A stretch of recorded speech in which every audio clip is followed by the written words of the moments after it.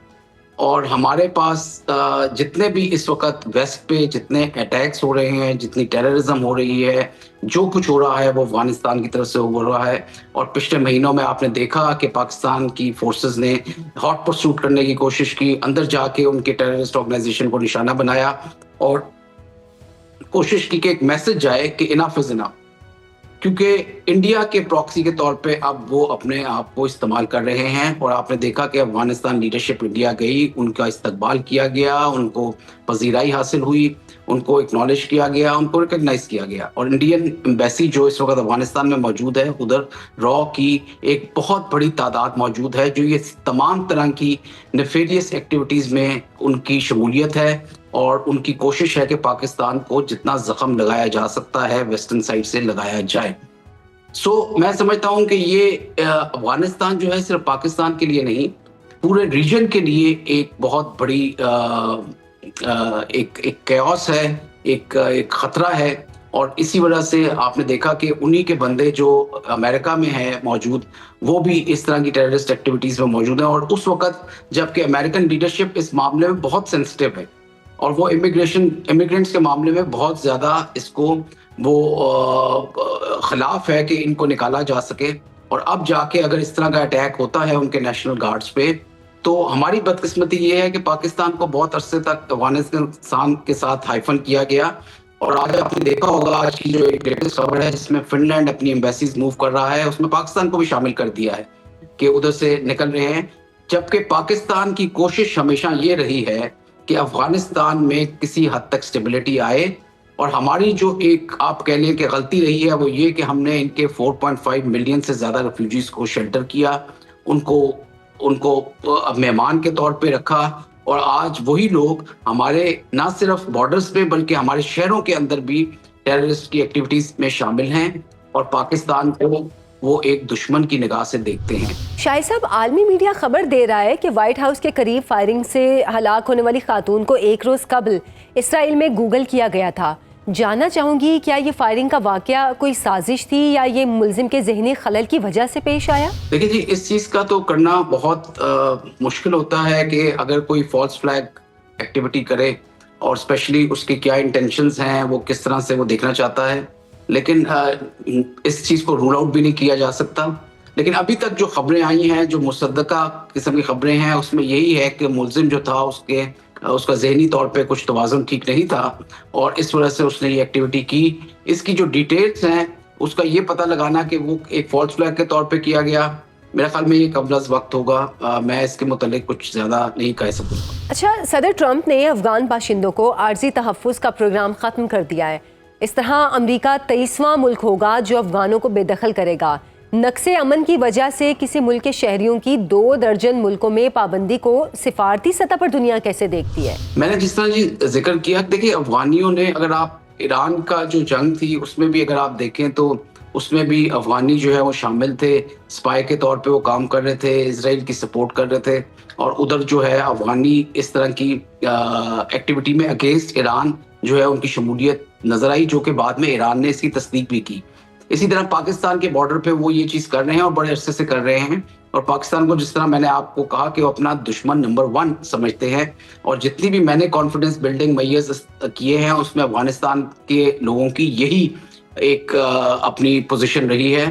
اور جس کی وجہ سے وہ آپ کرکٹ میچز دیکھ لیں یا باقی جگہوں پہ دیکھ لیں تو افغانیوں کا ہمارے ساتھ رویہ بہت ایک نیگیٹو ہے. اور اس میں انڈیا کا بھی ہاتھ ہے کہ انڈیا کے ساتھ وہ زیادہ اپنے تعلقات استوار کرتے ہیں, اور پاکستان جنہوں نے ان کو رکھا ہوا ہے, ان کی تعداد کو, ان کے ساتھ اس کو وہ دشمن سمجھتے ہیں.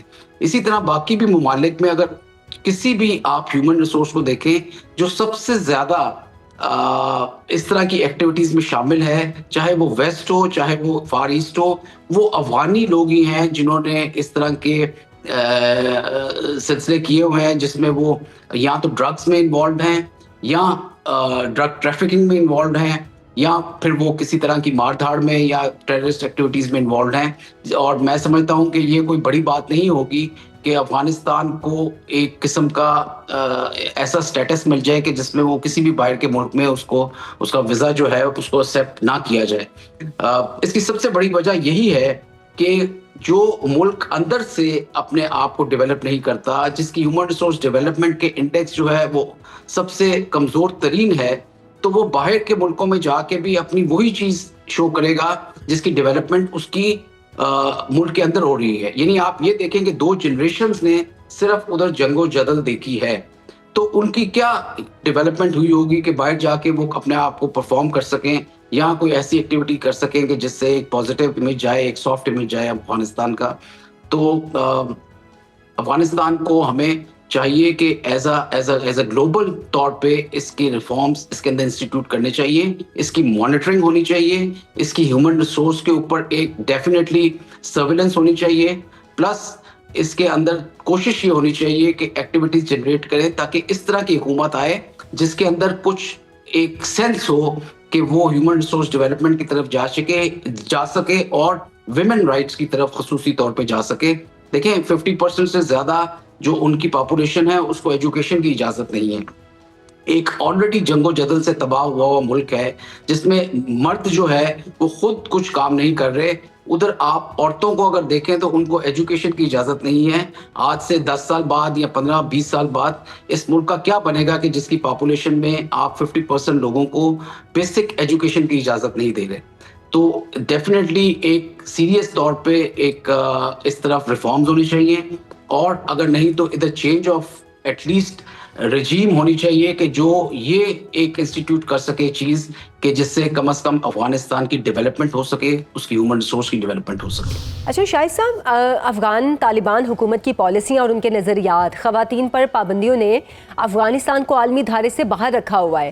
کیا وجہ ہے کہ افغان طالبان حکومت عالمی دھارے کا حصہ بن کر اپنے لوگوں کو مفید شہری بنانے میں اب تک ناکام ہے؟ جی بیسیکلی اس کی وجہ صرف یہی ہے کہ وہ ہیومن ریسورس کی طرف ان کی توجہ ہے ہی نہیں.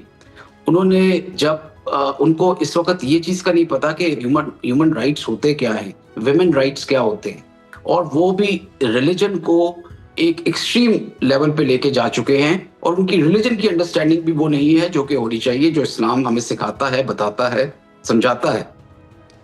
اور میں سمجھتا ہوں وہ اسلام کی یا اپنے دین کی یا ریلیجن کی جو ہے اس میں کوئی بہتری نہیں کر رہے بلکہ اس کو نقصان پہنچا رہے ہیں.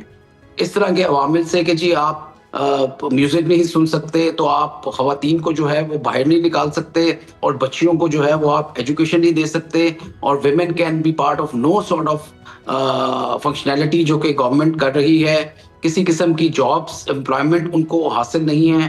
تو آپ پھر کیا حاصل کرنا چاہ رہے ہیں؟ آپ صرف جوانوں کو, جو لڑکے ہیں یا جو جوان لوگ ہیں یا جو مرد حضرات ہیں, ان کو صرف آپ نے بندوقیں پکڑائی ہیں اور وہ صرف لڑائی کے مہارت رکھتے ہیں. ان کے اندر کوئی انجینئرنگ کی یا اسٹیم جسے کہتے ہیں ٹیکنالوجی کی تو آپ نے کوئی ان کو تعلیم نہیں دی, ان کو اس میں آگے لے کر نہیں جا سکے, کوئی ذریعہ معاش نہیں دیا, کوئی روزگار ایسا نہیں دیا کہ جس سے وہ اکنامک ایکٹیویٹی جنریٹ کر سکیں افغانستان کے اندر, سوائے ڈرگ ٹریفکنگ کے, آرمز ٹریفکنگ کے, جنگ و جدل کے, ٹیررزم کے. ان کے علاوہ اور کون سی چیزیں ہیں جو کہ ذریعہ معاش ہے اس وقت افغانستان کے جوانوں کے لیے؟ اور یہی چیز تھریٹ ہے پاکستان کے لیے, اس ریجن کے لیے, اور اس میں سمجھتا ہوں گلوبلی ایک تھریٹ بن چکا ہے افغانستان. اور اس کی مانیٹرنگ ہونا, اس کی سرویلنس ہونا, اس کے اوپر ایک چیک اینڈ بیلنس ہونا بہت ضروری ہے. اور یہ جو اس وقت طالبان کی گورنمنٹ ہے TTA کی, جو کہ ایکسٹینشن ہے TTP کی, میں سمجھتا ہوں یہ ایک ہی تصویر کے 2 رخ ہیں, اور یہ ان کی ابیٹمنٹ میں پوری طرح شامل ہیں جو کچھ ہو رہا ہے آپ کے ویسٹرن بارڈر کی طرف.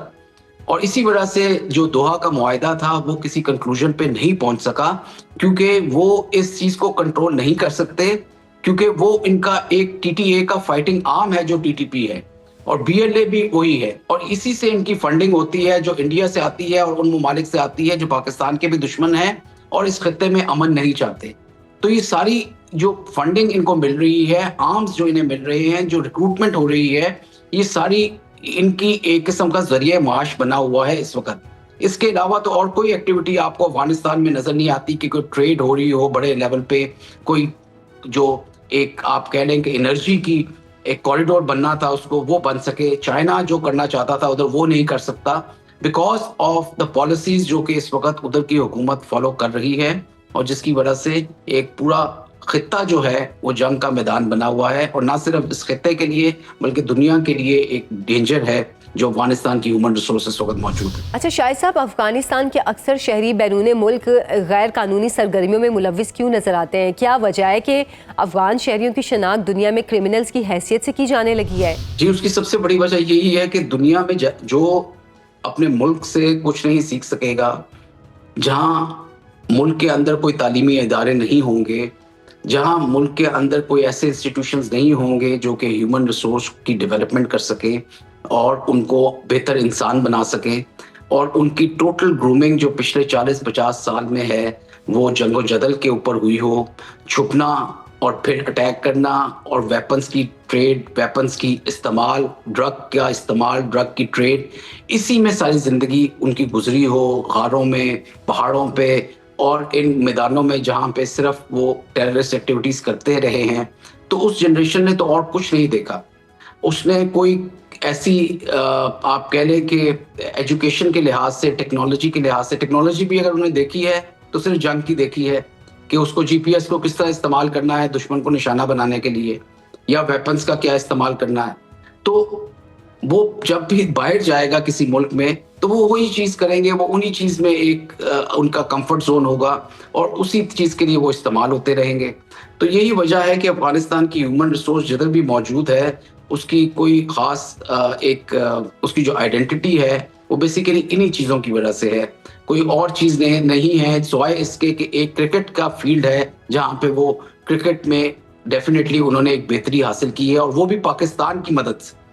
سب سے پہلے ان کے جو کوچ تھے, جو ان کے مینٹورز تھے, وہ پاکستانی تھے, اور انہوں نے اس کرکٹ ٹیم کو ڈیولپ کیا, اور آج وہی کرکٹ ٹیم جو ہے آپ کو آنکھیں دکھاتی ہے. تو یہ بدقسمتی ہے ان کی بھی اور ہمارے لیے بھی کہ ہم ان کے نیبرز ہیں اور ہم ان کے ساتھ ہمارا تعلق رہا ہے, اور اس وجہ سے ہمیں بھی نقصان زیادہ ہوا ہے, فائدہ کم ہوا. بہت شکریہ آپ کے وقت کا. پروگرام ایک بریک سے واپس آئیں گے, ہمارے ساتھ رہیے. پروگرام میں ایک بار پھر سے آپ کو خوش آمدید کہتی ہوں. ناظرین, دبئی ایئر شو کا 19واں ایونٹ اس حوالے سے پاکستان کے لیے یادگار رہا کہ ایئر شو کے دوران دوست ملک سے پاکستانی JF-17 جیٹ فائٹر کی خریداری کا معاہدہ طے پایا, اور پھر تازہ ترین اطلاعات یہ بھی ہیں کہ بنگلہ دیش نے بھارت سے فوجی تربیت کے پروگرام منسوخ کر کے اپنے پائلٹس کو پاکستان بھیجنے کا فیصلہ کیا ہے. عنقریب بنگلہ دیشی پائلٹس JF-17 بلاک 3 کی ٹریننگ لینے پاکستان آ رہے ہیں. بنگلہ دیشی فوجی حکام نے 54 سال بعد ہونے والی اس پیش رفت کو اسٹریٹجک ضرورت قرار دیا ہے. کیا واقعی بنگلہ دیش خلیج بنگال کو اپنی وراثت ثابت کرنے کے لیے پرعزم ہے؟ اور کیا پاکستان اور بنگلہ دیش مل کر خلیج بنگال کی اسٹریٹجک گہرائی کو انڈیا کے لیے گہری کھائی بنا دینا چاہتے ہیں؟ اور سب سے اہم سوال, کیا پاکستان افغانستان کے ذریعے دہشت گردی کی صورت انڈیا کی پراکسی وار کا جواب بنگلہ دیش میں مضبوط فوجی چیلنج کے طور پر دینا چاہتا ہے؟ اس پر بات کریں گے. ہمارے ساتھ موجود ہیں ریٹائرڈ ایئر کوموڈور خالد چشتی صاحب. بہت شکریہ خالد صاحب آپ کے وقت کا. دبئی ایئر شو سے خبر آئی ہے کہ دوست ملک کے ساتھ پاکستانی JF-17 بلاک 3 کی خریداری کا معاہدہ ہوا ہے, اور اب خبر یہ بھی ہے کہ بنگلہ دیشی پائلٹ JF-17 کی ٹریننگ لینے پاکستان آ رہے ہیں. تو یہاں پر سوال یہ پیدا ہو رہا ہے کہ کیا بنگلہ دیش ہی وہ دوست ملک ہے جو JF-17 خرید رہا ہے؟ اس پر آپ کے پاس کیا معلومات ہیں؟ جی بہت شکریہ عائشہ, آپ نے انوائٹ کیا.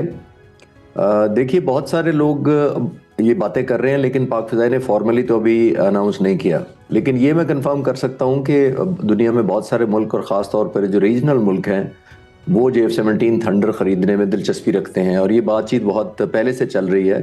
یعنی جب مئی میں ہم نے جو مارکا ہوا تھا اور اس میں پاکستان ایئر فورس کی جو پرفارمنس تھی الحمدللہ, اس کے بعد آپ نے دیکھا سارا سینیریو بدل گیا. ہم نے جنگ میں جو پرفارمنس دکھائی اوور آل الحمدللہ اللہ کی کرم کے بعد لوگوں کی مدد سے, وہ لوگوں کا ایک آل ٹوگیدر گلوبلی ایک پرسیپشن چینج ہوا ہمارے ملک کے بارے میں بھی, ہماری مسلح افواج, اور خاص طور پر آپ نے دیکھا پاک فضائیہ کو بہت قدر و منزلت ملی, کیونکہ اتنی بڑی ایئر فورس کو جو تقریباً 1000 جہاز ہیں ان کے پاس,